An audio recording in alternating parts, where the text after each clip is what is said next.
Tasca Lusa, podcast sem igual, onde se fala da cultura de Portugal. Eventos, música e comida a brilhar, lugar de amor pela nossa terra natal. Tasca Lusa, o coração de Portugal. Welcome back, baby. Joey, shut up. Let me talk. João does his homework. Bad boy. Nah, the way she described it on the last episode, you see the people, and I was like, yeah, that's their dad. It's like every Portuguese guy in the world has a people. It's nothing. Estás de branca, chef. Who? Estás de branca, chef. Yeah. Welcome back, baby. With the AC on, baby. AC on. If you were watching the last episode, you see we're sweating bullets up here. It's fucking 83 fucking degrees in this bitch. Fuck. I can't have these fucking hefty guys over here fucking sweating, man. I had fucking sweat going down my fucking ass. I didn't know who I was listening to, bro. You were talking. João was like humming to himself. I was singing Bad Boys. Oh my god. Well, yeah, you know, regulars, me, Marcus. Is he a regular though? All right, fuck you, man. Dun, dun. I take that back. I'm not here. He's a regular at soccer, but I don't know. Not anymore. Not anymore. I'm not. I'm retired from that game. I'm gonna stick to weightlifting. Even if that now. Annabelle and João Deville. Yes, and we have a sir. very special guest. If you'd like to introduce yourself, please. Eric Santos, investigator. Investigate. You know, it's nice to have something different rather than a fucking construction worker. You know, props to you guys, Joey. You build our roads. Are you watching Tohala, or what is this? You make roads. João, you make windows. Am I wrong? I glue steel with steel. I glue. I don't solder. I glue. I don't solder. Eu faço glue. Crazy Super glue. Gorilla. Super glue. So it is very interesting to have somebody here that's kind of not in the typical Portuguese construction worker, mechanic, whatever you want to say, kind of field. And it'd be pretty interesting to kind of, you know, dive into something that's completely different, because I don't really know. I mean, you probably know, but a lot of Portuguese, you know, in the crime industry, I don't know, in the criminal justice industry, I don't. A good handful. Good handful? Yeah, I would say a good handful. So, yeah, tell them what you do and, you know, your title. And So, I'm an investigator with the state of New Jersey, a criminal investigator. Been an investigator now going on almost 9 years in December. And I work with on the defense side as opposed to the prosecutorial side, so very completely different realm of what you hear investigator. Basic in plain terms, I'm a defense criminal investigator. so do you go out to, like, crime scenes just after the fact, or do you go to any, like, the crime scenes at all? Been to many crime scenes. So do you go, like, after, say if it was like a homicide or something, do you go after, like, they've, like, cleaned up or, like, they kind of taped it off, or are you there, like, you know, they see the homicide, they arrest the person, and then you come? So typically that's the case. We do come after the matter. Yeah. We're typically within 24 hours Okay. the homicide. I've worked on a handful of homicides within my 9 years that we're lucky enough to get there, and right after crime scene investigations, which is typically done by your county sheriff's department. Yeah. We're able to go in within like 2-3 hours, and you still see like a body laying there. But typically it's within the 24 to 48 hours. Now, do you go through, like, the whole boot camp thing? No. Technically, since you're not really a cop? So No. So you don't do, like, any, like mental, like, kind of test, because, you know, you're going to a crime scene where there's fucking could be a guy just chewed up with bullet holes or something, and I'm sure that'll fuck you up mentally. It does. If you're not really, like, you know, kind of headstrong. It definitely does. We, in terms of our training, it's rigorous. I mean, we don't go to a boot camp per se like a police officer would. Typically, our training is what we call OTJ, Okay. on the job training. It's a lot of legal, a lot of Chapter 39 and Title 2C. Chapter 39 is your state statutes. You need to know that. It's like your Bible. It's your New Jersey State Bible. And your 2C is your traffic violations. You may wonder why I need to know traffic violations. They kind of go hand in hand with one another. But in terms of training, it's not like you're going out to a boot camp Monday through Friday and you're like doing PT all the time. You do need to have like some sense of like defending yourself, knowing the situations that you're going to be put in. It's very difficult. And in terms of like mental health, we do have like a sense of like a mental health training, but it's not as clean cut as what you may think it is. So give us a basically a day-to-day basis on like into the criminal justice. Obviously, you work with a lot of law enforcement, and you don't need to do the training for like a police officer or stuff like that, but you are still law enforcement. How would you explain criminal justice to someone that is not much aware of it? So, again, like I'm on the defense side, so it's completely different than a detective that works for the prosecutor's office, for example, right?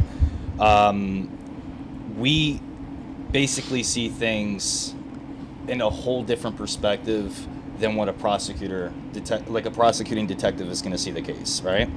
Like a day-to-day, for example, we come in, like I'm gonna give you like a shoot down like through Monday through Friday, for example.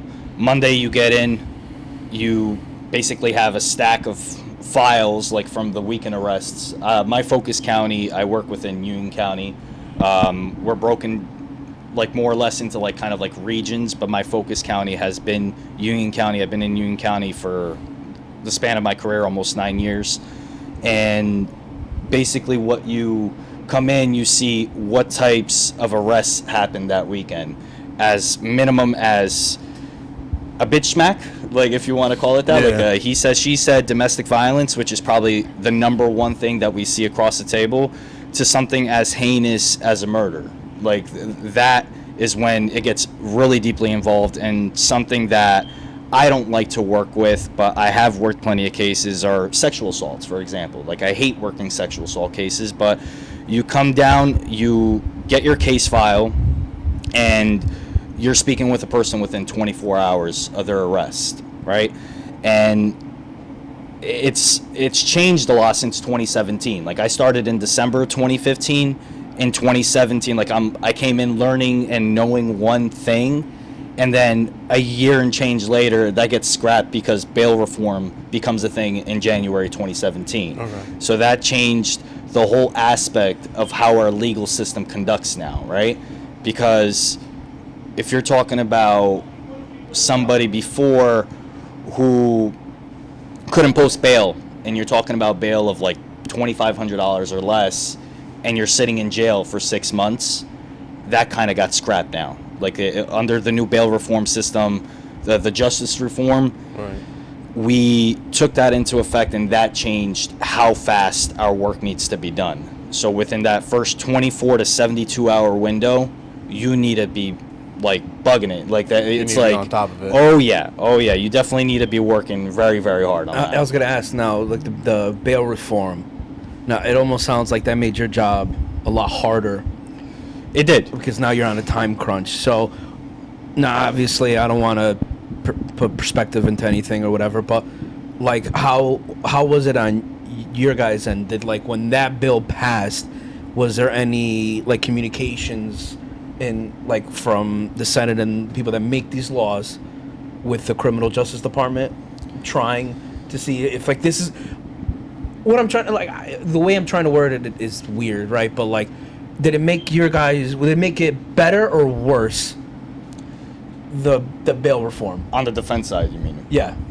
In some aspects, worse. Worse because of the fact that you get an influx of cases that you're crunched for. That's what it comes down to. You're crunched for time. Within 72 hours of you getting a case on your table, like how many of you guys here have watched the first 48, for example, right? Yeah. You're seeing that on the prosecutorial side, right? how many of those cases within 48 hours do they get a lead? It's the same kind of perspective if you see it on the defense side. How much evidence can you collect that when you go to meet with this person, for example, and you're sitting down with this person and they're telling you, hey, like, investigator, like, I'm telling you, I'm innocent of this. How many times do I hear this, right? Like, how many times? But there's a reason as to why you're getting arrested, right? You're getting arrested for a simple fact that you did something or you were in the wrong place at the wrong time. You may be guilty of something, but not guilty of everything you're being charged. I'm a firm believer of that. But to answer your question, it's definitely a lot harder because you're definitely crunched for time. It's easier and better in terms of you getting a lot quicker of a resolution for that person, and that person's not sitting in jail on a drug charge. Like if you're a drug addict and you're sitting in jail for like 6-8 months, sometimes up to 24 months, and all you really need is drug rehabilitation, as opposed to somebody who comes in now and the judge is like, you know what, Mr. So-and-so, I'm going to demand that you get drug treatment, and that person gets placed in drug treatment, and who knows, you may not see that person ever again. Yeah. That's the purpose of this. So that comes with like community work for their bail and stuff like that, or that's without even like, first of all, you said like, let's just say bail count is like 2,500, and but or else they stay grounded there for like 6 months. Now on that case scenario, do you still put a charge of 2,500, or do you just lower his bail? So within that time frame? Since 2017, since bail reform came a thing, there's no such thing as monetary bail anymore. Okay. You're not paying any money anymore. You get locked up. It's quickest rundown. You get locked up. A complaint is issued, right? You get arrested. That complaint is issued. Then it becomes either a summons or a warrant. I typically just take care of warrants. Summons typically stay at the municipal side of things, right? Within that 24-hour span, when you're meeting with somebody, I sit down, or since COVID, actually, it's been more of just phone call or jail call, will be called GTL, not Jim Tanny Laundry, but like, but GTL is the system that you're seeing the person like on a big screen, and you're talking to this person, as opposed to before, like when I was sitting down across the table from somebody who's not handcuffed in a little small room, and you're thinking about whether this guy, like, he's just charged with murder, and like, is he going to attack me? That's the thing that you got to think about. And you're talking with this person, you're trying to get the facts of the case, you're trying to get as much as you can to build a strong enough defense for this guy, whether he is guilty or not. That's what makes things a lot harder. And bail, it's not set monetary anymore because of the fact that that person's seen before a judge, and the judge is like, well, there's mitigating factors that are considered. Mitigating factors being age, this person's record, his flight risk. I say he, it's he and she. Like it goes both sides. And or it, or they them, or they them. Like however you like to be preferred. Which that's been a very hard thing within our realm as of the last 2 years, maybe. But it's a lot different now. Like you're not sitting in jail on a drug charge, or even on a domestic violence charge, for example. You're not sitting there upwards of 6 months waiting around, lilly-dallying, because you can't post bail anymore. That's not a thing anymore. No. Yeah, that's wild. Is it hard to teach old dogs tricks? Meaning, like, obviously you have guys in the criminal justice system that's been there since maybe the 80s or the 90s. How is it for them to adjust to the new era? Do they tag along? Do they go through it? Hell no. No. Because I could only imagine, like, I'm going to use us chops as, for example, like, you tell them they've learned this way since they were in diapers and stuff like that. And if you tell them, oh, no, agora é assim, não é assado, they're like, no, fiz sempre desta maneira. I'm sure it's the same way in, like, in the criminal justice system. There are such thing as career criminals. I'm gonna be completely honest. There's guys that within the time that I've been in, that I've seen countless times, and they already know you by like first name basis. You come in and they're like, fuck, look at this guy again. Because like I treat everybody with respect. Like, I see you as a human being. I'm not there to judge you. By all means, I'm here to defend you to the best of my capability that I'm able to, that follows under the U.S. Constitution. And again, I'm collecting the information that's going to be important in your case, like pertinent to your case, that your defense counsel is going to be able to like present come trial or coming like the come of a plea deal, for example, right? So like teaching old dogs new tricks, you guys got like we have people that come in and they circumvent the wheel. They know what they're doing, they know how the system goes, and they're like, oh, I'm gonna go home, like I know that like how the system works, as opposed to like you got guys that just don't want to follow it and they think it's a bunch of trash, like that the bail reform is not beneficial, that like, oh, I'm just gonna sit here because of my rap sheet like being their criminal jacket, and them being like, yeah, I know I'm not going home, and they like get up and walk out in court in front of a judge, and the judge is like, oh, I'm gonna hold you in contempt for court, and they're like, I don't give a fuck, like hold me in contempt of court, like whatever, like I'm already being charged with robbery, like what else is that, like I'm good. So like to answer your question, no, you can't teach them. So speaking of court, what is the process like? So for example, obviously they have, since you're working on the defensive part of it, how does necessarily within court, how does that work? Do you have to announce your case within the defensive side that you proceed, or how does it necessarily work? In terms of the defensive, or if he did it or not, type of thing. So do you work with the lawyer? I work hand in hand with the defense counsel, yeah. And I mean, going back to like my day-to-day, we get our files in the morning. Lately it's been digital. Everything is transitioning to digital, not as much as like hard copy. You speak a lot from the time that a person is what we call a motion to detain, an MTD. If your motion to detain, from the time of you get your first appearance hearing, which is 24 hours within your arrest, right. Correct? After those 24 hours, if you're not released, you have another 72 hours at minimum that you're sitting within a jail cell until you're seen before a different judge. That judge is going to make a determination whether or not you should be released on what we call pretrial monitoring. So it's like a probationary period prior to your case getting indicted before a grand jury. And then if you're SOL, then your ass is staying in jail after that 72-hour mark, probably at minimum 6 to 8 weeks until you're seen again. That's your plea disposition conference. It says it all there. Your plea disposition conference, you're basically going before the prosecutor and the defense counsel. That's within those 6 to 8 weeks. If I hold on to that case and that person has been an MTD, then I'm getting that case and I'm trying to present as much as I can in defense of that person within the 6 to 8 week mark. Sometimes it's not as clean cut and dry. Like sometimes the person is just guilty as hell. Like that's what it is. And you conference with the prosecutor and the defense counsel, and you try to present the best plea offer on whether or not that person wants to take it. That's up to them. If they don't, then you get an arraignment. Your case gets seen before a panel of a grand jury. Right. And it stays, it's basically determined whether or not it stays at the superior level or it gets kicked down. And then 9 times out of 10, your case is going to stay at a grand jury. Yeah. Very few cases have I seen them being shot down and being treated at the municipal level.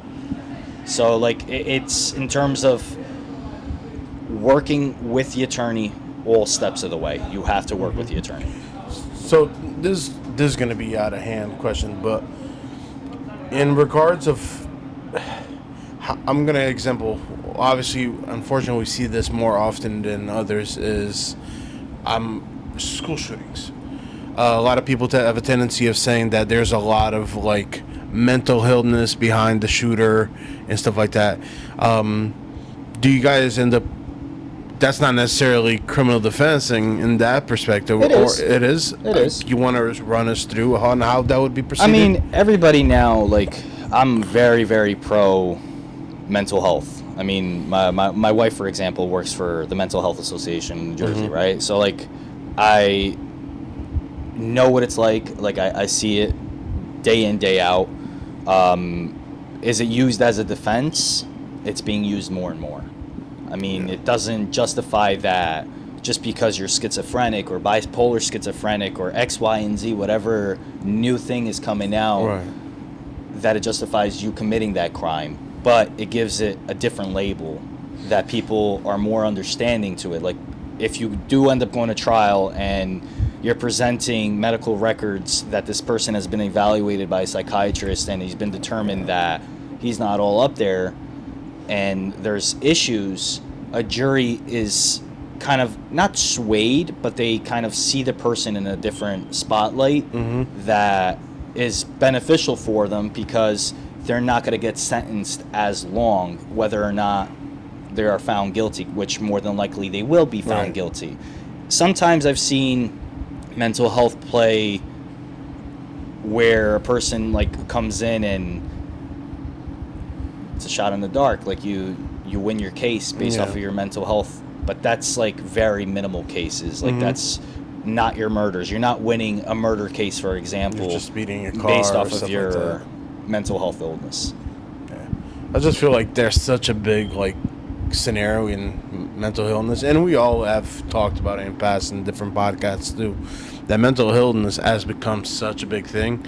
But I also like I see in the perspective, like I'm gonna use what was it? I think it was Texas that they had a shooting and the guy automatically was like, yeah, it was my mental illness. But realistically, he was taking medication that may have changed his perspective. But I think regardless and this is just my opinion, nobody has to agree with it, you're still killing innocent people. You're still, that's the son or the daughter of someone's parent, of a family, and especially just there's no excuse. And what brought you to that conclusion of mental illness? Then your psychiatrist or your family have to go through it. It's definitely a thing. It's such a hard topic to go by, and like eventually, and it's not an accepting topic in a lot of court cases. A lot of judges won't realize, because a lot of judges that we still currently have that are sitting on a bench, I'm speaking for Union County and the counties that I've appeared before to testify, like a lot of these guys and women are old dogs. Like they just see things in a different way than what a younger judge would see and be able to see it. Yeah, it's wild. It must feel weird kind of defending people that have been arrested, for murdering or whatever the case may be. Isn't there like, you think there's like I want to say for you, but just like a conflict of ethic, like just as being a person, be like, why am I going to try to defend this guy that murdered his fucking wife and, is trying to be like, nah, I'm not trying to get like life in jail? Yes and no. I mean, again, like I've always said, it takes a special kind of person to be able to do the work that me and my colleagues do, because us as a society, we're always so prone to see things like, yeah, that guy murdered his wife, and he may have brutally murdered his wife, like very heinous, right? But you also got to see that there may have been a reason behind that. That's true. That's where you have to set yourself apart from everybody. You can't just see everything so black and white. You have to find that gray area. And I think was my biggest challenge starting off, because I got very emotionally attached to my cases. Yeah. And it takes a beating on you. Like, that's why I had a scapegoat of coming home. I would tell my wife, I'm like, don't speak to me for at least an hour. Like, I would want to decompress.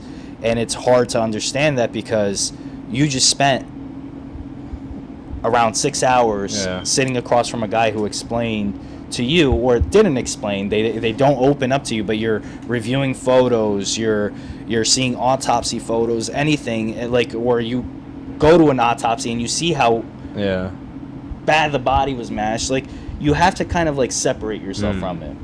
Now, have there been guys that I've sat across and I'm like, you're a genuine piece of shit? Like, yeah, absolutely. I'm human. Like, I've seen. You're allowed to feel. Yeah, like you do feel, but you can't get so emotionally grasped. You also have to Yeah. be numbed about the. You have to be a numb. You gotta like literally like, it's like taking a vaccine before you go in that room, and like you kind of like you shut off and you're just like, I'm here for the facts. That's it. I don't care about opinion. I don't care what you thought of your wife.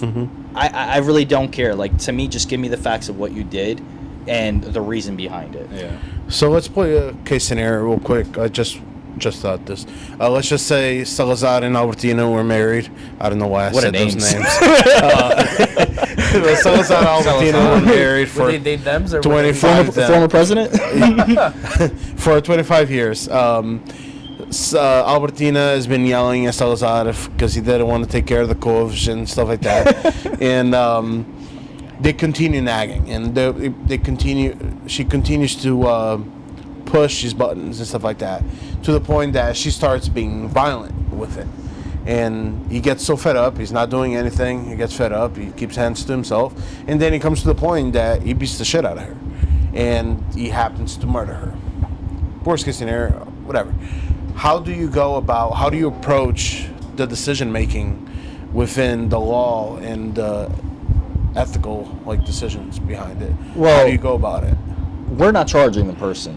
The person already comes to us being charged by a prosecutor reviewing what it is. By Salazar. Yeah, so like the prosecutor, like when something like that happens, local PD is called. Local PD will respond. They'll take a look.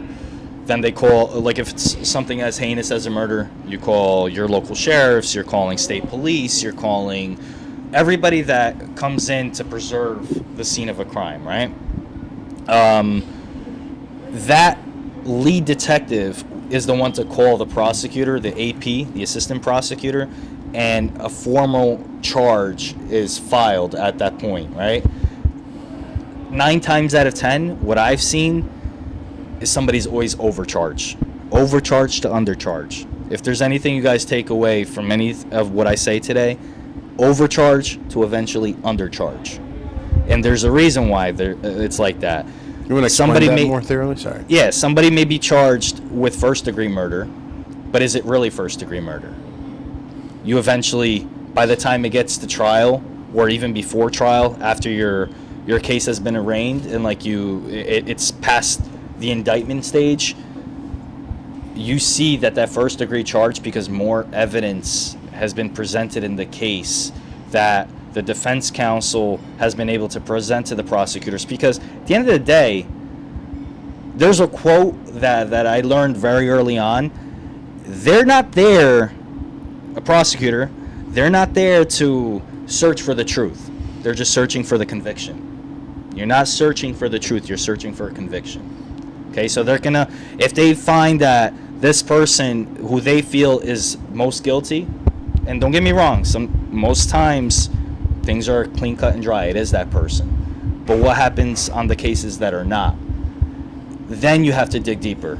And then that's when you see the charge that was once filed as a first degree now is like, well, it's not first degree murder, it's now aggravated manslaughter, because of X, Y, and Z that happened to this man. The battered syndrome, for example. This man was bruised and battered. Salazar got so badly beaten that you don't see a charge before that Salazar called the police on her. Yeah. Maybe he should have, and it wouldn't have gotten to that point. But he's been so battered that he went over the top. That's taken into consideration. Mm-hmm. That's where it changes the course of the outcome of the case. Now, would that take years off of imprisonment? Be like, absolutely. All right, he was getting fucked up. Like, he didn't just do it like, all right, I'm gonna wake up and I'm just be like, all right, I'm gonna kill this bitch. Especially if you have fingerprints and stuff like that embodied. Absolutely, she's like. But you're still going to jail regardless. Drastic change. You definitely are. There's a drastic change of what you get from a first degree murder to an aggravated manslaughter, for example. Aggravated manslaughter in the state of New Jersey is 10 years.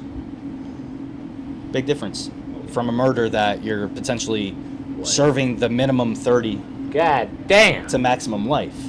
Now, does everybody get 30? Like a guy like Salazar who had no criminal record, for example, and he goes before a judge, and the judge considers his age, considers his record, and he's like, okay, like you are guilty of first-degree murder, for example, but am I going to charge you to the minimum of 30? No, I could still charge you a little less because the time that you have, the mitigating factors come in, and that'll make the determination of how long this person's going to If get. they're old as shit, they're not going to fucking send them for like, all right, I'm sending you for 30 years. The man's going to be dead like maybe tomorrow. Depending on how heinous the crime is. So it's like these cases of I don't know, like a couple months ago I started listening to this podcast of like these like serial killers from like back in the day or whatever, and sometimes they would only catch them like, you know, when they're already old as shit, like in their 60s, 70s.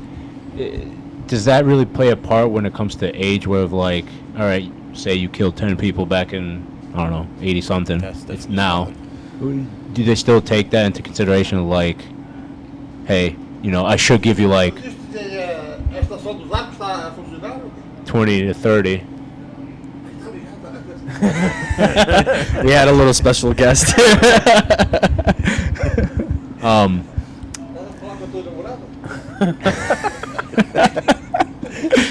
Is he Salazar? He's in jail. He's in jail.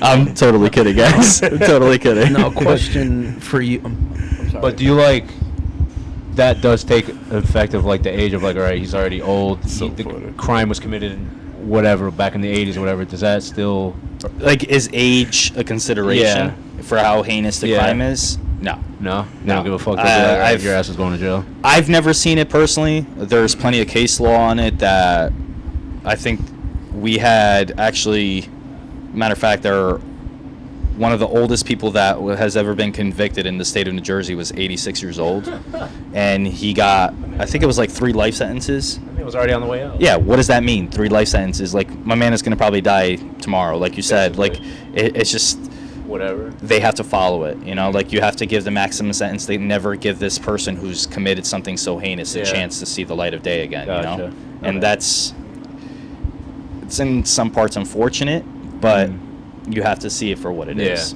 Okay, makes sense. Have you ever had a case that, or are you allowed to have a case that's close to home, or that's hit you close to home? Yeah. Because obviously you work in the county that you live in. Yeah. Not gonna mention names. Like, one of the craziest heartfelt cases that I had was a kid that I played high school soccer with, on the high school soccer team with, and nicest kid in the world made one mistake that cost him a separation from his family, especially him having a little 3-year-old and seeing that 3-year-old in court, and the judge ordering you to the plea deal of you being sentenced to 3 years, and then after 3 years you're going to get deported back to your home country. Damn. Like, it's a favorable deal, don't get me wrong, but it's something that hit very close to home. I can't work those cases. It's a conflict of interest. But it does take a toll on you when I see this man coming out, arms behind his back, and as soon, like in a jumpsuit, in Essex County, they either wear green or tan. And I say Essex County because we don't have a jail in Union County anymore. Our jail closed down in June of 2021. So all our inmates are processed through there and transported down here to the Big Green Monster on Doremus. And you see this guy coming out in a green jumpsuit, and he's literally is seated across from me, and I'm like, what happened? And you break down in tears. Like, that hits close. And then I've had other cases that have literally been 2-3 blocks away from where I live. I've had witnesses right around the corner from where I live that I'm just like, fuck that, man. I'm not going to go and ring on the doorbell. I'm going to send another guy out because I don't want to be involved in that close to home on a case like that. So now, have you encountered, obviously, because you said obviously your first and last name here, have you encountered people that you've played in the defensive side that didn't go their way, and now their family have something against you. Have you encountered that before? Or? Yeah. Probably the highlight case of my career so far, and I can mention the name. It's a closed case. The guy got convicted. His name is Welder Dario Morente Duban.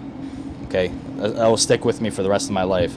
The reason why I know this and it sticks with you is because I got upwards of 70 letters of hate mail sent to my office, addressed to me, addressed to both defense counsels, both first chair and second chair.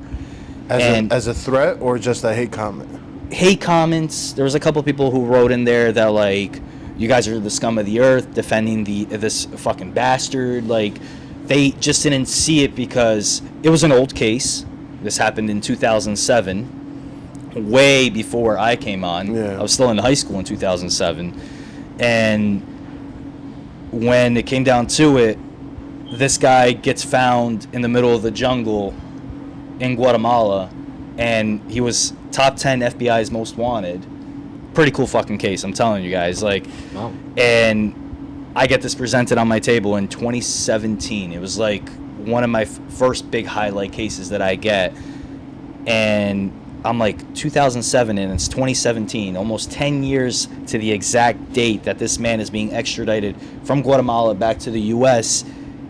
And I go and sit with this guy in judge's chambers, which is like a little room right behind where the judge sits. And I look at him and I just see a guy with hands folded, just chilling. And I'm like, yo, this guy's fucking badass. You don't give a He's fuck. a stone cold killer. Or he's innocent and they got the wrong person. Maybe this guy didn't do what he did. And that wasn't the case. He was definitely guilty of what he did, and I'll get into that. I'm talking to him, I'm getting all the information from him, and we were allotted, I think, 15 to 16 minutes to speak with this guy until the judge calls him to give him the formal reading of his charges and that he was a flight risk. Remember, bail reform was just becoming a thing. I think this was like maybe 4 or 5 months that bail reform had became a thing, so a lot of the defense counsels were still getting used to the fact that we no longer had the monetary bail, so there was not going to be any money value being set for this guy. And when this guy gets up and he walks away, I literally turned to the attorney. Her name was Annie, and I'm like, Annie, do you see how short this guy is? And Annie's like, yeah, he's a short little bastard. I kid you not, this guy must have been like 4'10". Wow. I'm not even kidding. Like 4'10". And I'm like, I'm reading the file and I'm looking at the photos that were taken in 2007. Now this body already had been autopsied in 2007. So it was murder that it was in for. Yeah, he was in for murder. And I look at the body and I see a 260-pound dude, 6'3", and I see this guy who's probably 120 pounds soaking wet, 4'10". I'm like, there's something up with that, you know? Mm-hmm. And he goes before the judge, he gets read his charges, and I don't see him for like another 2 months. Annie comes up to me and she's like, hey, do you want to stay with this case? We called him FBI's Most Wanted because we typically don't get cases that are FBI's Most Wanted. Like, we typically get your average Joe from the street that commits a crime and you see him the next day, that's it. This guy was on the run for 10 years. It took un azar, like if you want to call it that this man was changing tires at a local tire shop in Guatemala and his pictures posted at a local post office of wanted, and some lady was like, I know this guy. And called in. Yeah, she like called it in. Local authorities down in Guatemala call it into the U.S. U.S. Marshals go. They extradite this guy a whole almost 10 years later to the exact date. Wow. And I'm seeing this guy, and this guy is just like not giving me anything. Like he did not want to talk to me. And I'm like, well, it's all right. He has no trust in me, or he probably didn't do it. Yeah. And we go. I have this case up for about like 2 years. I'm seeing him on average 2 times every month. collecting more, going out to the crime scene, like where it happened. Now the crime scene is very different 10 years later after the matter. It was in a tire shop. This guy, the victim supposedly got hit over the head with a tire iron multiple times. And I'm just like seeing this layout of this building, and I'm like, what the hell happened here? You're trying to get an understanding of what happened 10 years after the matter. So you still went back to where the scene was made. It still existed because it was still a scene of where the building hadn't changed in 10 years. Okay. Now, I've been to places that buildings have been knocked down or they've been alterly changed, and that is a whole different dynamic, right? But this guy sits down with me, and we set a trial date. The attorney was like, we're going to set the trial, but we're going to go with self-defense. Now, if you guys know, Jersey self-defense is one of the hardest in the country. One of the hardest in the country, by all means. And with that being said, this guy hears the word trial. He's like, yo voy a pelear el caso mío ahora? Like, and I'm like, yeah, you're going to go before a jury of your peers, which they're really not your peers. They're not there for your best interest if that's what you think. And he's like, no, I need to tell you what happened. And I was like, okay. So I sit down in this little room with, it was me, Welder, which I ended up calling him Dario over the course of the relationship we built. And I have Annie and Roberto, the two attorneys. And he's like, I don't want to talk to either one of those two. I want to talk to you only. So I'm like, oh shit. Like, okay. Like, he instilled trust in me. Mm-hmm. And I'm seated literally not even across the table. I angled my chair to the side. I put my hand on his back, and I'm like, talk to me. I need to know, like, what happened, because I've been out to this crime scene. I've spoken to countless witnesses that knew you and knew the victim, whose name I won't mention. If you want to read up on it, you can read up and get your own information on it. And he basically tells me what happens, that this victim owed him money, kept bullying him because of how small he was, kept calling him derogatory names, and he lost it.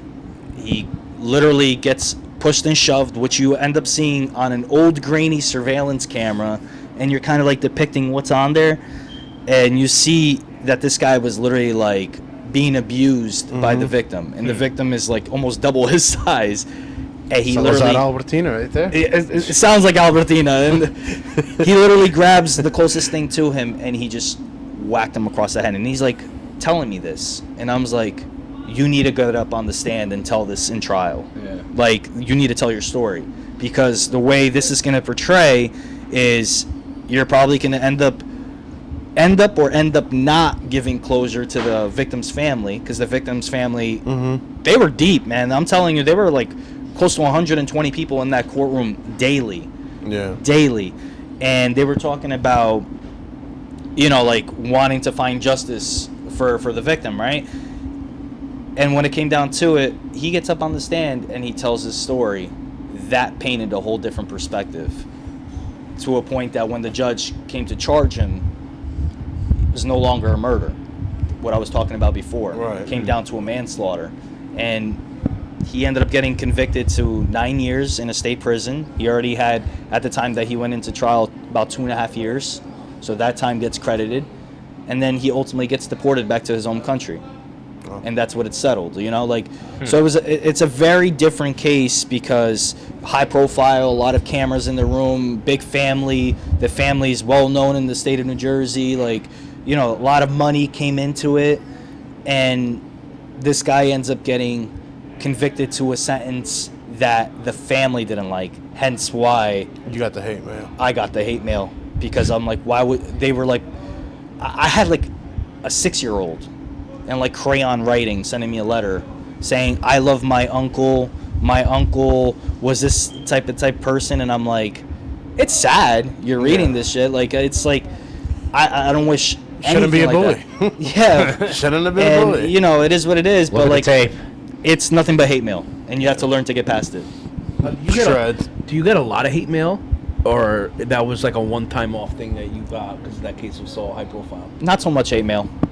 More of the calls. They call your office. Oh, like nobody writes letters anymore. When You get emails? You get hate emails? no, because like emails. The only can way that a track person them. will get my email, my work email, is if I hand out like a business card or if I'm giving it to somebody. That's the only way that they get my personal email. But like, we do get calls because our phone number is like posted on Google. You do a Google search, you see Union County, and like you pull it up, and they'll call and they'll portray as like, hey, how are you? Like, I wanted to speak to Investigator Santos, and I get transferred the call, and I pick up. I'm like, hello, who's this? And like, you're talking for about 2 minutes, and then they're like, you motherfucker, you're a piece of shit, scum of the earth. And I'm like, are you kidding me right now? Like, who is this? And like, trying to get the information, and like, oh yeah, and then you get like the screaming people that like just like treat you like shit, man. But you Free my baby daddy! Free my baby daddy! you can't hold it personally though. Like, you really can't. When it comes down to it, you can't hold it personally. You see that in Connecticut all the time. And it's kind of crazy in the aspect that you're at the defense side of it all, not the prosecuted side. Right. You know, because at the end of the day, like, okay, like you're trying to show evidence. It's almost you against the prosecutor, right? In an aspect, right? Sometimes, yeah. The prosecutor, obviously, he's the prosecutor is there to get a conviction. You said it, right? You're there to make Most of the times. Yeah. Most of the times. You're there to make sure that whatever he's getting prosecuted for is correct, and he's Correct. not getting over prosecuted. Correct. So like the fact that you're getting like hate shit sometimes, it's like, you know, Because it's not favorable for the Yeah. person, right? Like, if it's like you having a family member, and like whether, let's not even talk about as extreme as like a murder, for example. Let's talk something that you have somebody who, vehicular homicide. You're driving home and you accidentally get into a car accident, God forbid, but like you killed somebody in result of that, right? That person's family is going to be in court, like they're going to be like boo-hooing, which is, it's a sad situation, right?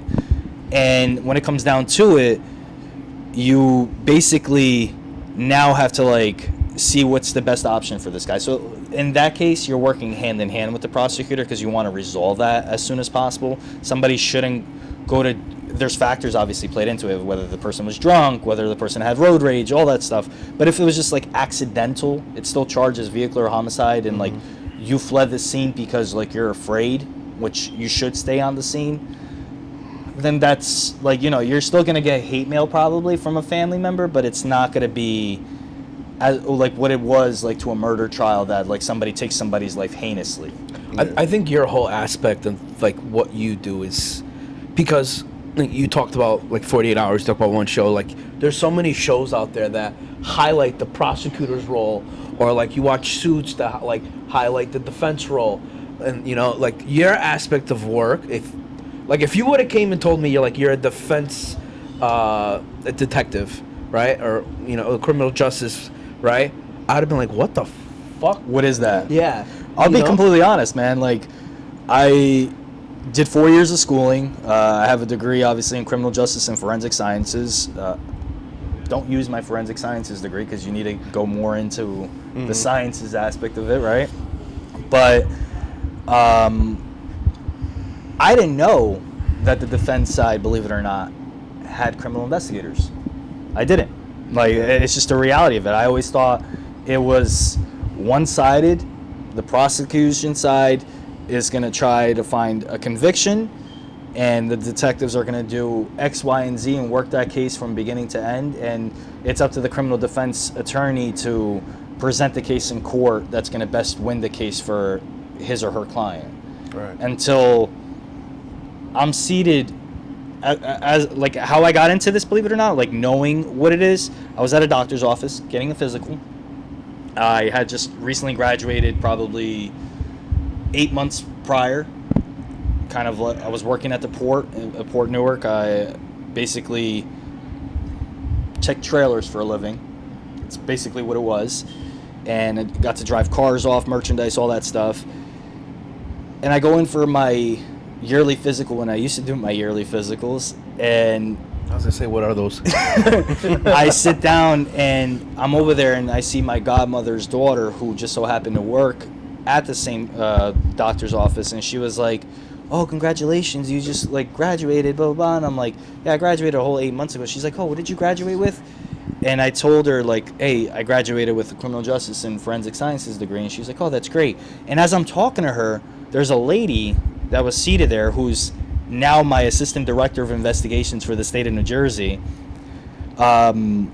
She turns to me and she was like, "What do you plan on doing with that?"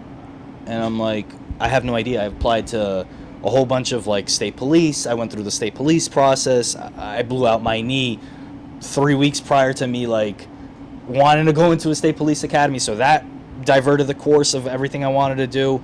And I'm like, what the hell am I going to do? Like, I had this degree. Like, what am I going to use it on? I don't want to become a cop, like a regular street beat cop, because that I saw more than just that. I saw the law and the criminal justice system as being more than just being a cop. And it's no disrespect to cops. I have a lot of my closest childhood friend is a cop, you know?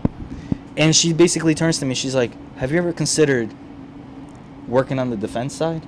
And I was like, defending it like the bad guy? And she was like, "Yeah, like being an investigator, like on the defense side." I was like, "They have those?" Like, I was like dumbfounded by it, man. Like, I was like, get the fuck out of here. Like, there's no way that there's defense investigators. And When he told me about it, I was like, wait, what? Yeah. There's those? Yeah, it's very hard for people to believe, and even harder for like when I get cases that the person's Portuguese speaking or Spanish speaking, like two languages that I'm fluent in, and they're like, Spanish guy sees me, white guy, With gingerbread, like beard, right? And they're like, "Pero tú eres blanquito, tú eres gringo." Like, I'm like, yeah, but I speak Spanish, I speak your language, I communicate. Like, I'm born and raised from Newark, raised in Elizabeth, like, went to school in Jersey City. Like, I'm bred, man. Like, I'm here. Like, I'm born and bred over here. Like, I'm used to it, you know? I'm sure that's like the cherry on top of the cake too, because you get hands-on a lot more cases to review and everything, and Absolutely. could be a good or a bad thing too. It gets overwhelming. Yeah, It gets Now, overwhelming. Speaking of races, obviously you have Hispanics, the whites, the blacks, the yellows, any whatever the case may be. Which ones are yellows? Which ones are I'm the not going to yellows? say that. I'm not trying to get canceled. You're the one that said yellows, bro. I'm still not going to try to get canceled. But you know what it is. I don't know. I've never heard of yellows. Wow. They're out there. But do you, Whoa. Cut that out, Chris. Race must get in play in a lot of these cases as well, because if it doesn't go their way, they'll, "Oh, is it because I'm this color?" You know, or whatever the case may be. Well, yeah. And how do you go about it? I mean, race on our side, on the defense side, it's a big thing. Yes, it is. Because y'all ever heard of DWB?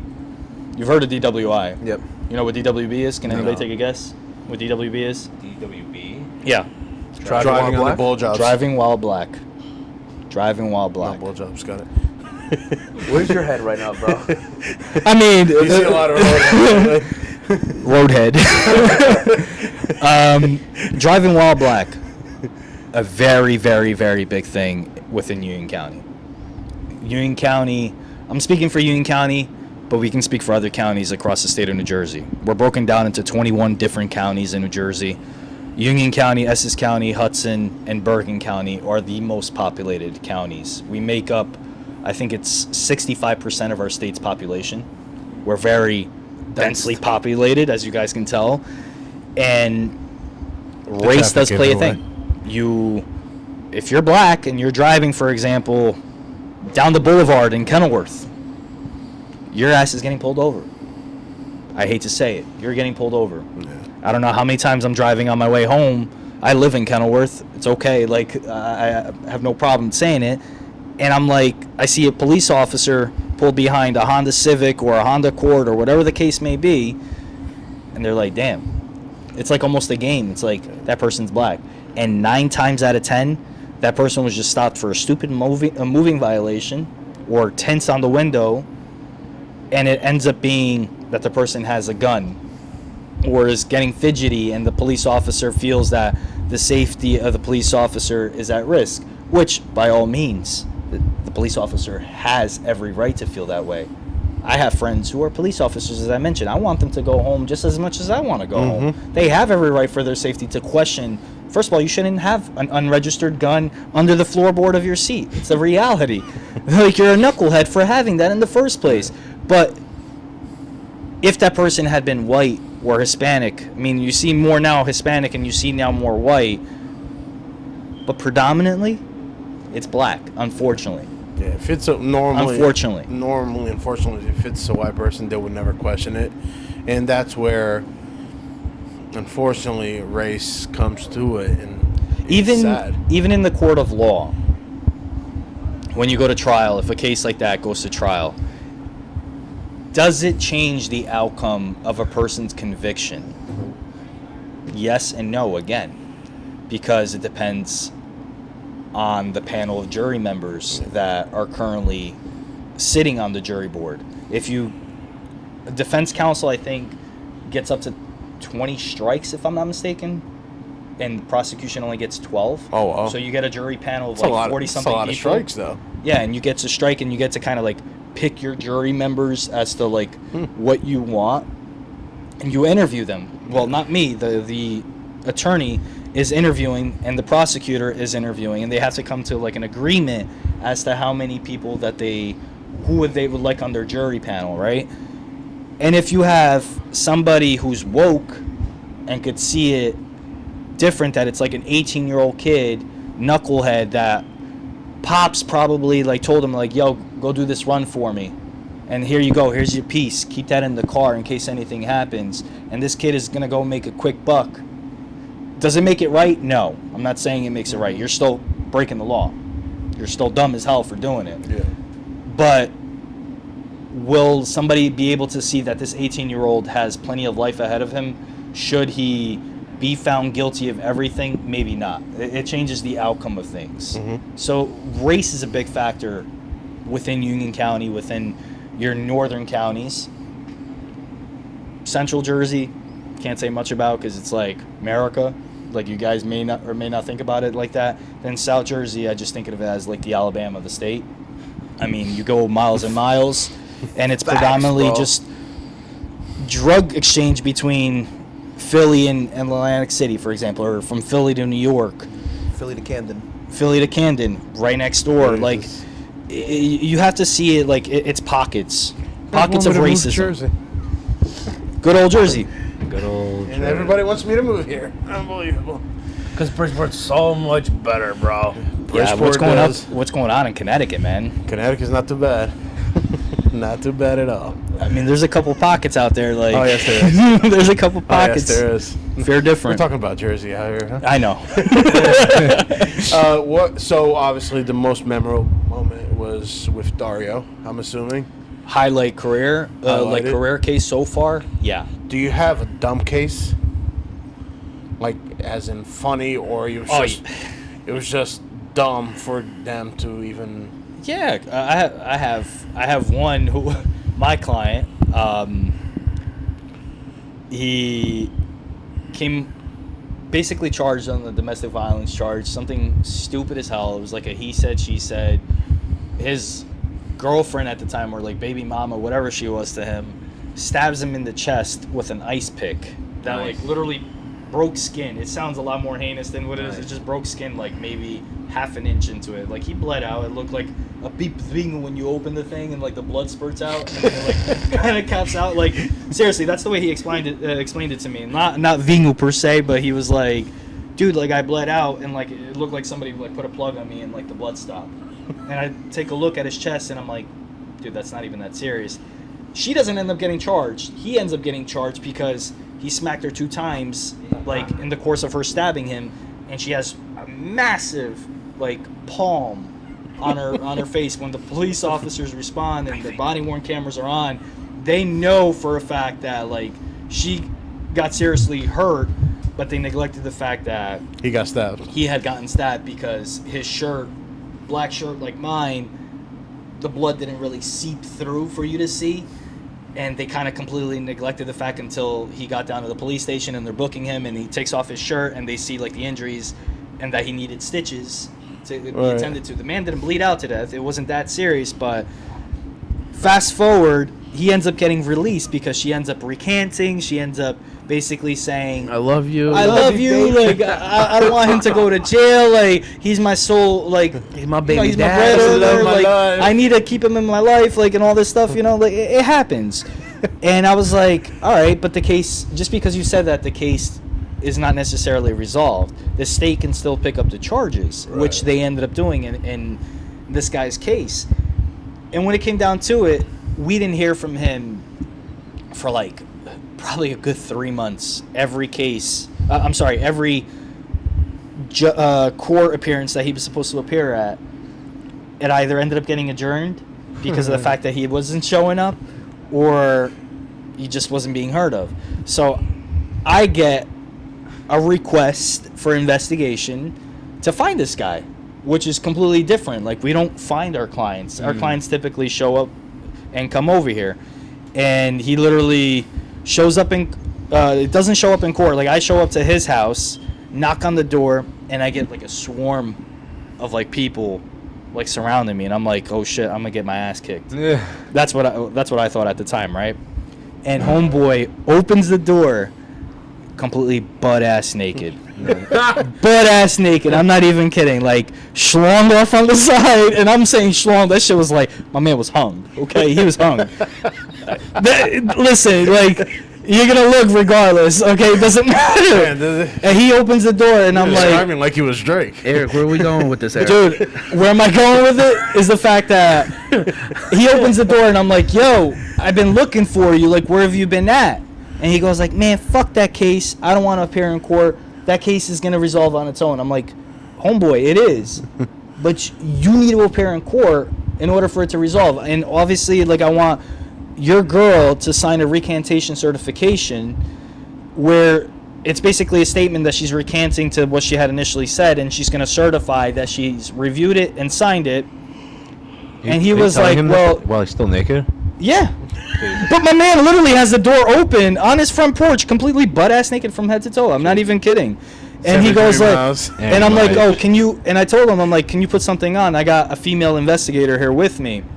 And he goes like, literally, I kid you not, bro. He turns to me and he goes like, y'all came to my house. I feel as comfortable as I can feel. He's like, y'all either want to talk to me or you can leave. And I was like, shit, now I got a decision to make. Do I go into this guy's house, which I didn't have to, and he's completely... You followed him naked. I followed a naked guy inside his house, Oh my God. and literally sitting on his couch, and his Your girl job- literally comes out, and he's butt-ass naked through the Still whole time. butt-ass naked sitting Butt-ass down. naked. Like, he didn't even Yeah, give... that man got confidence. He had no fucks given, Man like, got at all. confidence, Man just yeah. stood there, like, crossed his leg at one point. I see the schlong going off to one leg. I'm like, dude, like, cover yourself. He's like, comfortable. And I give props to my female investigator that she was able to remain, like, so composed through all of this. Because obviously you weren't. Hell no, composed. I was like, In your head, you're probably like, don't get... I'm a bald-headed dude. Hard. Dude, I'm a bald-headed dude. You want to see me sweat and break a sweat? It was hard to cover. I'm over there like bead after bead coming down my neck, and I'm like, oh my God. I'm like, dude, this is so uncomfortable. And she's over there asking the questions, and this man is butt-ass naked, and his girl is like just there, like Not butt-ass naked? not butt-ass naked. No, she had like a I'm little like, like equal booty rights, shorts equal on, and rights. like it's the situations that Equal we rights, go equal to. fights. But that's like probably one of the funnier. Like, I have a whole shitload of them, but like that's Right. probably the He one said that it's stands He out. probably thought, he's like, all right, if I'm Yeah. fucking naked, they ain't gonna come in here. Nah, Exactly. That's probably what he thought though. In Like, his head, he's probably like, all right, female investigator, don't get hard, don't get hard, don't get hard. My wife's gonna fucking kill me. and you know what? The female investigator that was with me, she's very, like, she's attractive. She's a very pretty girl. I say girl, she's a woman actually, and she literally like is there like just. She was like, Professional asked him standard. once. She was like, sir, do you mind covering yourself?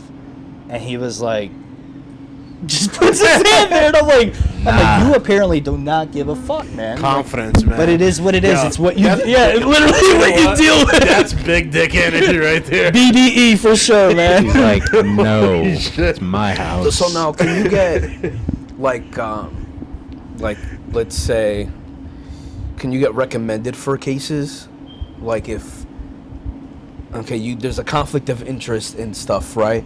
But like say like can like a friend reach out to you, be like, I have a friend that No. nothing like that at all? No, because I don't work any PI work. I can't work any PI work. I've been offered PIs, believe it or not, the state minimum for a PI in the state of New Jersey is $250 an hour. Woo! Make good money. Maybe it might be my different career path after I retire. I mean, I'm eligible to retire at 48. Who knows? Hell yeah. That might be my different career path after that. But no, to answer your question, absolutely not. You can't. I've looked up warrants that I can do. Like if a guy will like reach out to me and be like, hey, listen, I might have like a pending traffic ticket like that's gone unpaid, or it's on a time payment.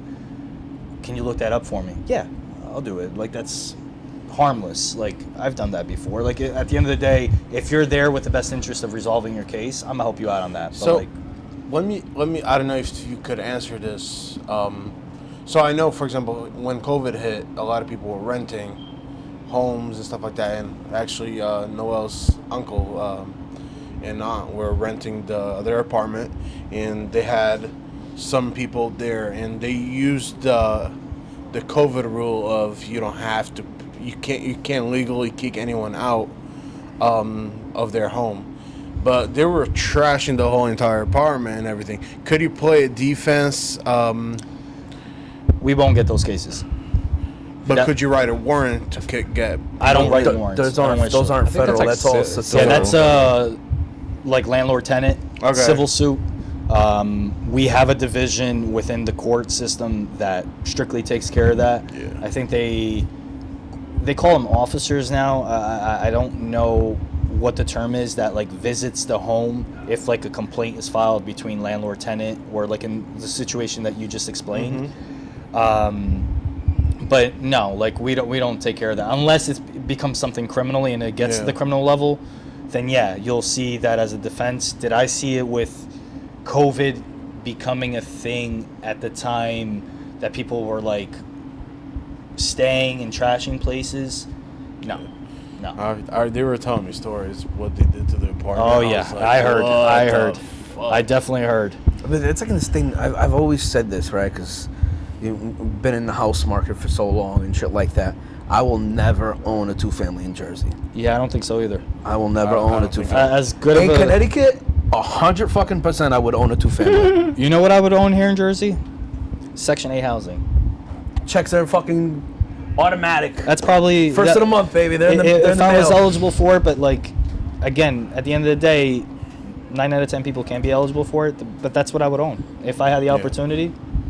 Give me a building that's like 24 shitty apartments. With I be doing the Airbnb this, sometimes I'm like, yo, that's Smart, man. Like so smart. it's smart, Think but about it's it. also a little bit. It could sometimes become a headache because of the people that. Well, they've told you the story, right? Yeah. About one of the guests. One of his guests that like the police came and raided in the morning, like Yeah. they try to look. Yeah, he's told that me and about the ones that were shooting Airline in the fucking apartment.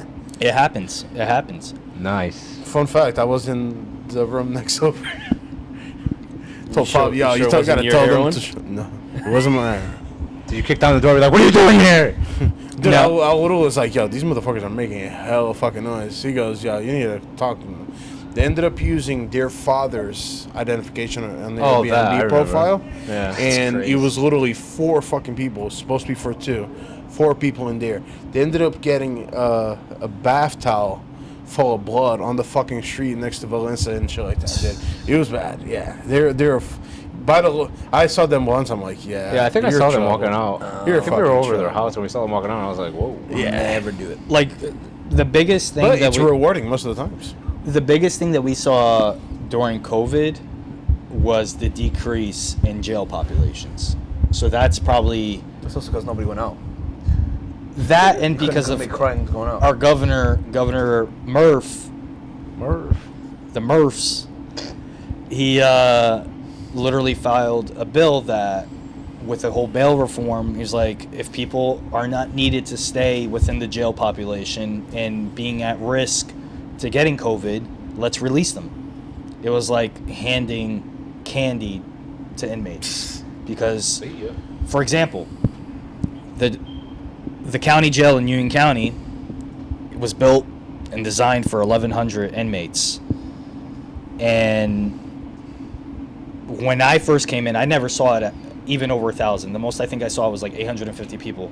During COVID, it went from, I think it was like 720 people that it had at max capacity at the height of COVID. I'm sorry, at the start of COVID, and towards the height of COVID, like when COVID was seriously started becoming like a thing where you saw it on the daily news, it went down to like 200 people. So you're talking about like 500 people being released back into on the conditions. wild. Yeah, like, and you're releasing somebody who's charged with the stabbing back out on the streets. Fuck that. But you're leaving the more heinous crimes like your sexual assaults and your murders and everything like that. And wasn't the result as to why Union County's jail closed down. It closed down for other things based off of money and like finances. But it definitely decreased the jail population statewide. I think it was like the highest point. Jersey had like, I think 8,600 county inmates, not including state inmates. And it dwindled down to, I think it was like less than half. Wow. Like, I'm going to ask you guys a question. How much do you guys think it costs taxpayer money For an inmate? A lot. to keep an inmate in jail per day? Per day? Per day. Let's break it down per day. $2,000. Nah, not that much. I would say Alright. an average of 600. Not that much either. I was probably say 320. 150 to $200. Right on the money. $145 daily for 3 hots and a cot. Okay? 3 hots and a cot, and you're talking about roughly at this current moment. Let's talk about at the height of COVID, where there was still about 6,000 people in jail. Now you're talking about for one given inmate costing $145. That's $54,000 a year per inmate in taxpayer money. You times that by 6,000, you see the millions of dollars that the correctional system Gives away. not gives away. It's receives. Not even receives either. It's what the tax. For them, the mustaches. Yeah, what the taxpayer I've only been here pays. for a year, bro. Relax. You see, on your next time you guys get your pay stub, look up on the top of the pay stub. It'll say Federal, FCIA or whatever it is, or FICA, like FICA, whatever the hell it is. That Marco when That's he the used to federal work inmate. Like, when he used to work for the government, and this dude didn't do jack shit. what did you do in the government? This is government. I just used to work for the state of Connecticut. He used to stand up and do absolutely nothing, and that was my hard tax money, dude. That he would fucking take away. Well, now you're still paying it because now I work for the Turnpike Authority, so you're still paying tolls. You're still paying me, baby. I actually had a good colleague that worked in the Piece Turnpike of metal. Authority. Oh, yeah? Yeah. I only just started working there last September. How do you like Yeah, it? yeah, but that's Fucking New Jersey. fantastic. That's do New nothing. Jersey. You gotta look at it. You can It barely does walk. You still nothing. work. Huh? What? Huh? Huh? Huh? I was in a Anyways, fucking trench so all I week. know you brought a couple of facts. mail. You want to go through them thoroughly? Yeah, so Jersey, for example. Jersey was the 8th state. Now, bail reform doesn't exist in all 50 states. Okay. If you may or may have known. I was actually going to ask you if that's just New Jersey or... New York City, New York State doesn't. New York City does. 2 different governing bodies, but like New York City will have. I think New Make York that make State. sense. Yeah, exactly. Make that make sense. Because all the 5 boroughs, you make probably more money than the rest of the state does combined. The 5 boroughs is probably more population than the whole state. I think so too. I think that's actually accurate. They I'm going to keep my comment. I think there's talks about like them incorporating the bail reform throughout the whole state, but Jersey I think was either the 7th or 8th, maybe 9th state to incorporate the bail reform. The first guinea pig state was Illinois, Cook County, Illinois, which is Chicago. They were the first ones to incorporate it, and then obviously who followed suit? Cali. Makes sense. Cali I kind would of got rid have of. said Cali if you. Yeah, had they to got guess. rid of the 3 strikes law. Now they're under that. New Mexico, believe it or not, Kentucky. You got Colonel Sanders over there calling the shots. You got Nebraska, believe it or not, and Indiana.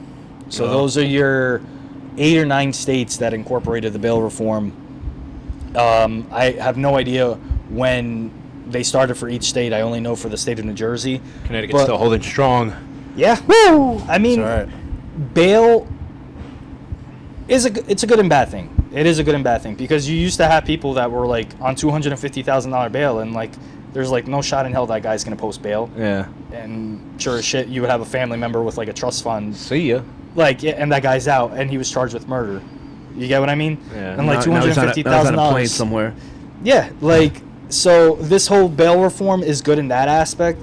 And it was, like I told you guys before, it was designed for people who are indigenous that couldn't afford it. You know, like, like they literally, at the end of the day, it's for drug addicts, people that have gone through the jail system for the first time and they're not able to post bail. That's where this came into play. In terms of like important facts, y'all know that your Sixth Amendment right, like as you're getting arrested, you have the right to remain silent. You guys have heard it all, the Miranda rights. You have the right to an attorney.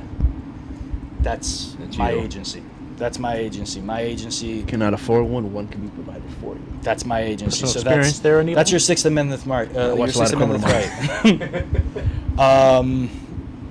I mean, what do I have here?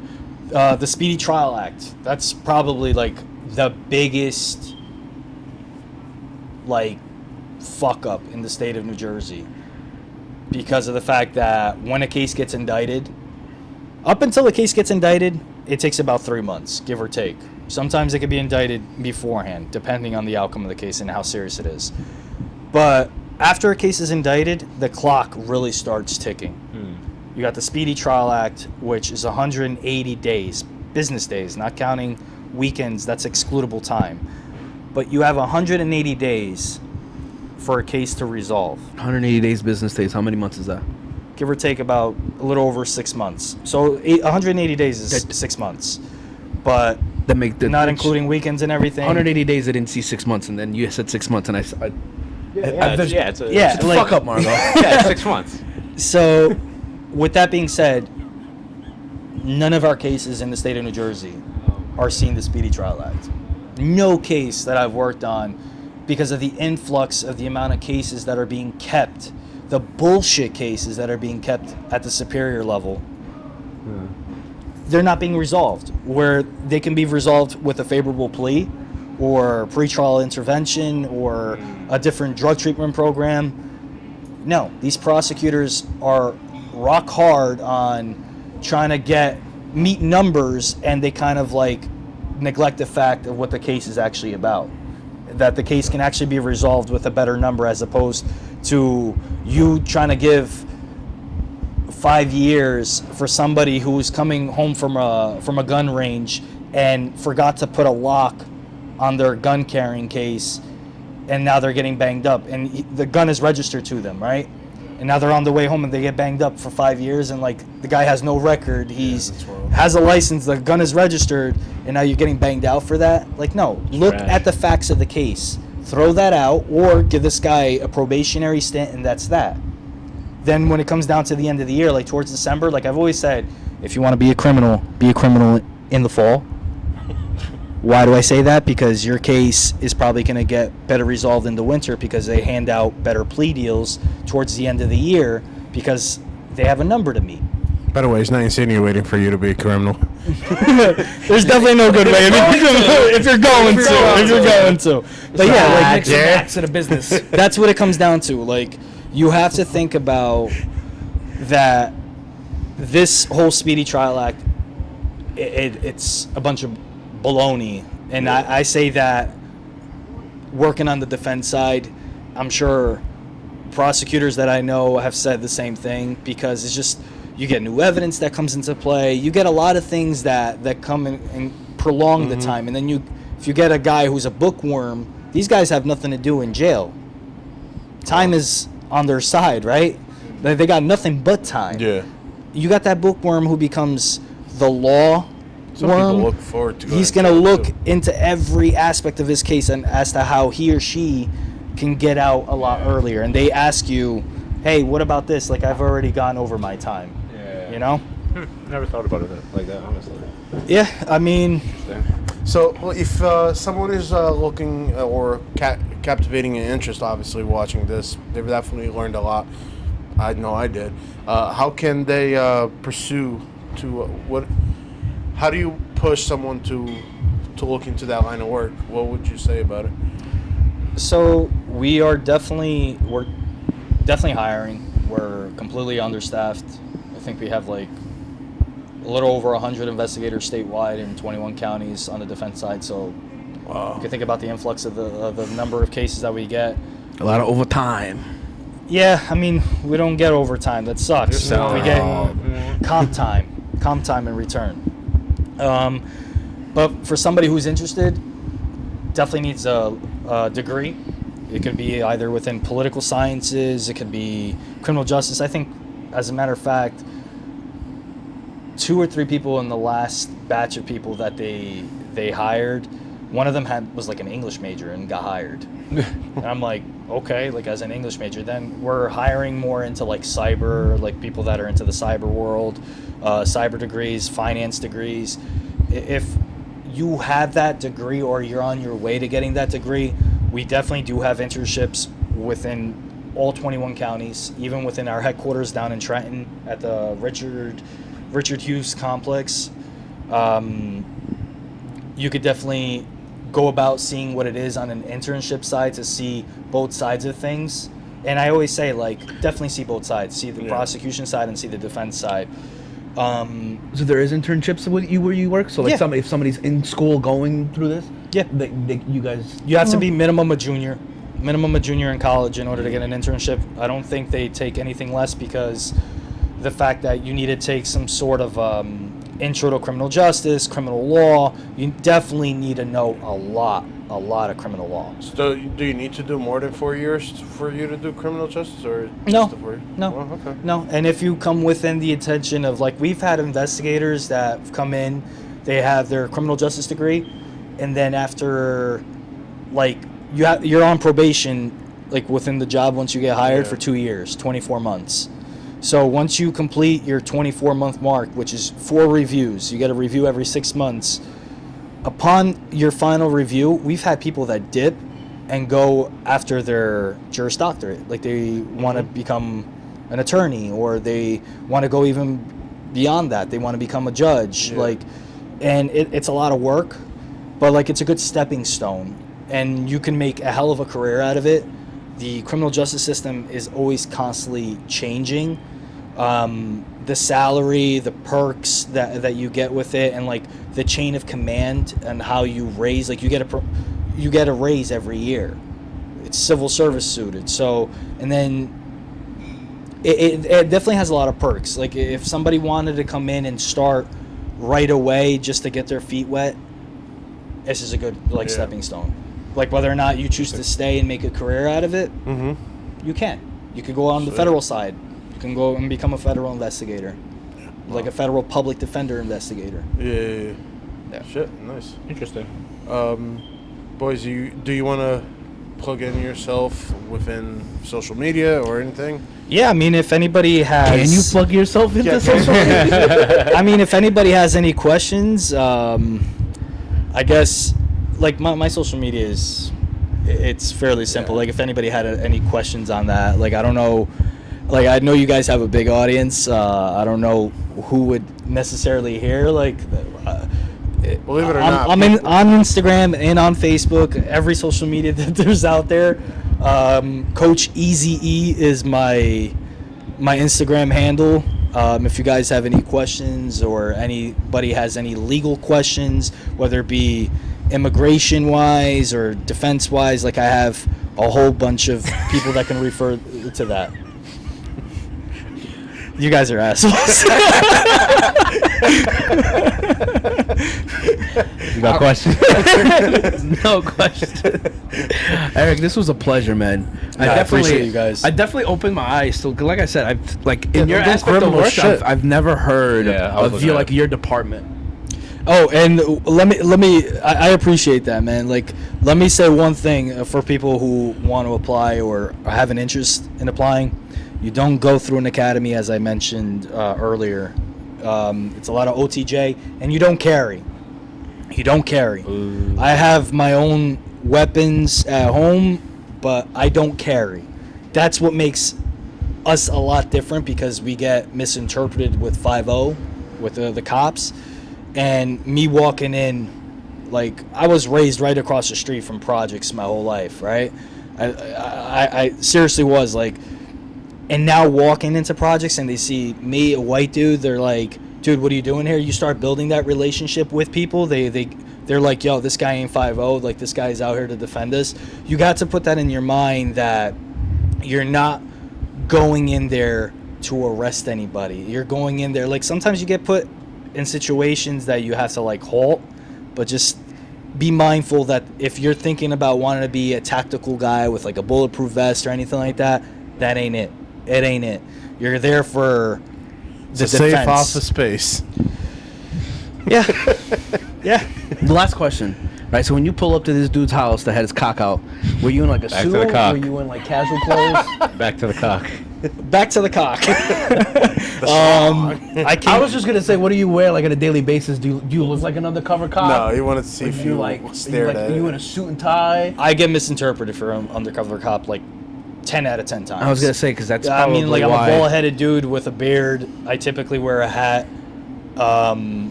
And if It I looks don't, that like, wrestler that died, not the one. I'll wear like a button-up shirt, that's fucking- business Yeah, casual. that's weird. That's really what it He used to is. do the, Bray Wyatt. yeah, What do I look like? Great Wyatt. Jesus Christ. You got that look. Jeez. I just Business casual, to answer your question, and cock dude. Cock man. I was out in jeans, t-shirt. I had it fitted on, and rubber gloves. rubber gloves with lube. Well, I think we're gonna end that there. That was a perfect way to end it. Marco, take us out. Well, that was another episode. Thank you for being on, Eric. It really, like Really Joey said, appreciate you guys. opened our eyes, because I thought it was just more black and white of just like, yeah, you did this, you did that. Peace out. I just have just make sure you follow us on Tasca Lusa 98 in all platforms. Just have one more question. I got one more thing too. You brought the mug, right? America. Also brought America. That is fucking awesome, by Yeah. the way. Yeah, it's I pretty cool. even told you when you fucking walked in, I was like, I can't let Joel take that with him when he goes home. It's gonna end up in his fucking basement somewhere. No, it's not. It's fucking nice. It dude. is nice. It's gonna Got be fish. on the duffel bag until we get good equipment. Well, Just have one more question. English or Spanish? English or Spanish? As much as I'd like to see Gareth win his first, you know I'm a big Man U fan. I love Man U. But España. It's not what he wanted, but it's great. I hope fucking Spain wins too. I mean, That's great. did that fly over my head? Like, There's a trend when the guy goes English or Spanish. If you move, you're gay. right. I seen that. I didn't move. I've seen that, but definitely flew over my head. Sorry. Spain. Spain. for Spain. sure. Spain. All right, guys. See you next time. Fai sonhar com a Tasca Lusa a nos encantar. Descobrir as raízes a brilhar com a alma lusitana a vibrar.